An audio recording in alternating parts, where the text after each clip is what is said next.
Why only leftists are protesting against Israel? When you see the protests throughout the world, all these universities, but on the streets as well, why the left are pro-Palestine? Why Arab countries do not contribute with the migration crisis throughout the world? What about Qatar? They are not taking migrants. Migrants are mostly Arabic speaking, right? Why they are not going to Qatar? And in the same time, Qatar is paying money for a great PR to attack basically Israel as well, but basically build a beautiful story about itself. Today, the woke, green, socialist, liberal left will condemn, express outrage, shock, and horror at the pogroms in Amsterdam. But what will you do tomorrow? When we want harder punishment, you will gripe. When we try to deport, you will protest. When we try to strip citizenships, you will defend these thugs. Why do you want them here? And why in the world do you want more of them? I think I know why. Pure self-interest, isn't it? You need new voters after abandoning regular workers and the middle class. If not, it must be suicidal empathy. You don't care if Europe goes up in flames as long as you look virtuous. Mr. Chair,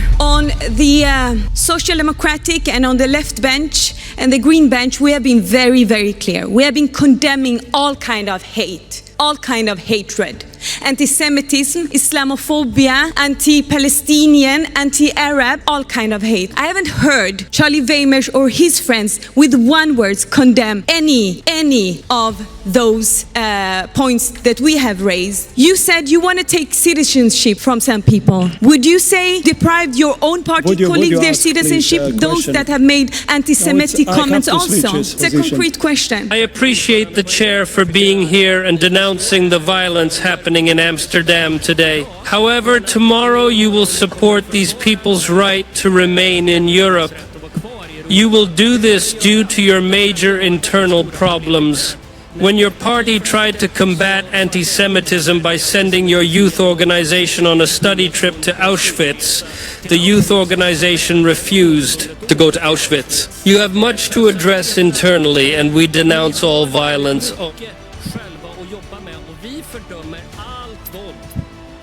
No matter who it is aimed at. Done. In Europe and beyond, Jews are living in fear again. The horrific anti-Semitic attack in Amsterdam reminds us of our darkest chapter in our history. And we have to be clear, this was not a clash between football hooligans, as some might say. These were anti-Jewish and anti-Israel attacks. And there is no excuse, absolutely no excuse that can justify this type of hate and violence. And this is not an isolated incident. We see daily despicable calls for violence against Jews across Europe and in the world. And only a few days after the attacks in Amsterdam, police in Antwerp stopped another violent attack against Jewish people. Anti-Semitism does not have any place in our society.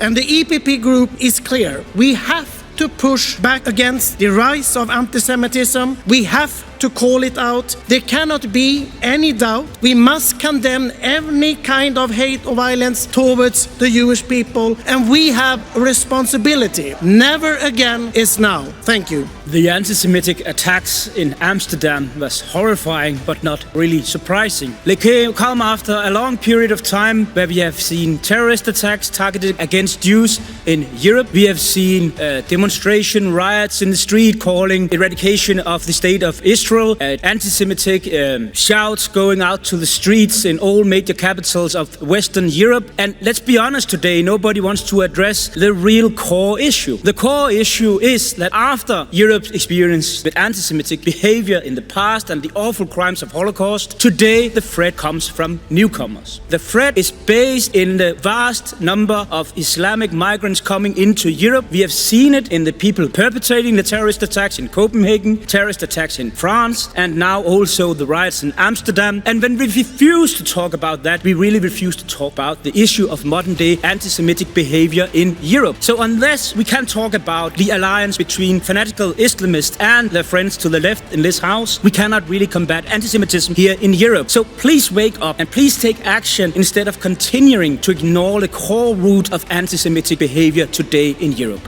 I will start with a quote.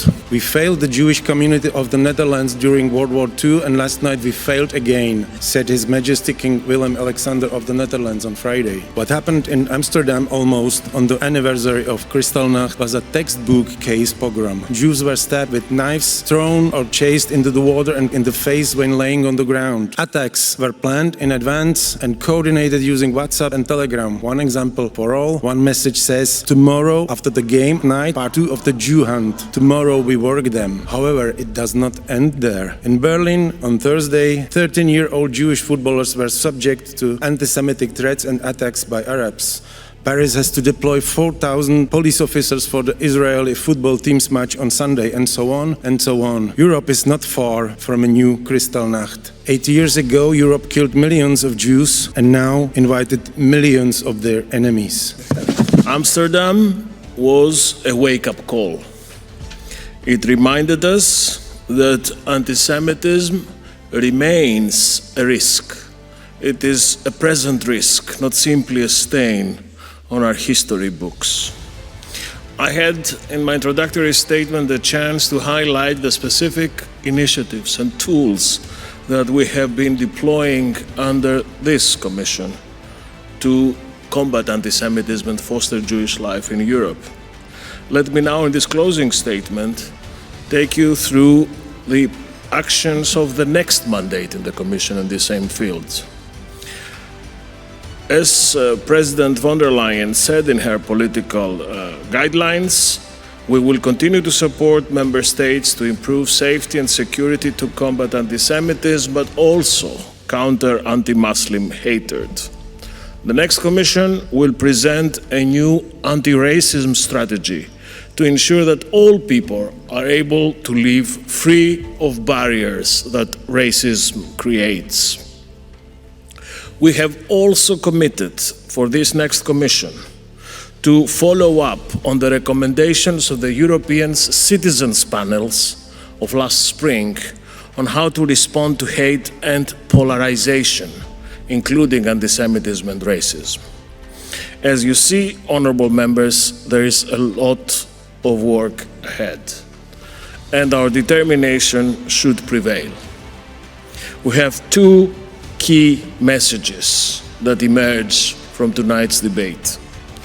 Message number one is that we are determined in the European Union that all citizens, whatever their racial or ethnic origin, religion, or belief, have the right to be safe in Europe. Safe in society, safe in their schools, safe in their places of worship, safe at work. And another message on our Jewish fellow citizens. For your parents and grandparents, Europe was hell. We will make sure that for your children and your grandchildren, Europe will be a place that they would be proud to belong. Thank you. If you liked the video, please like and subscribe to spread more awareness. Share your thoughts in the comments below and join the conversation. Your engagement helps us bring more content to light. Remember, stay informed, stay engaged.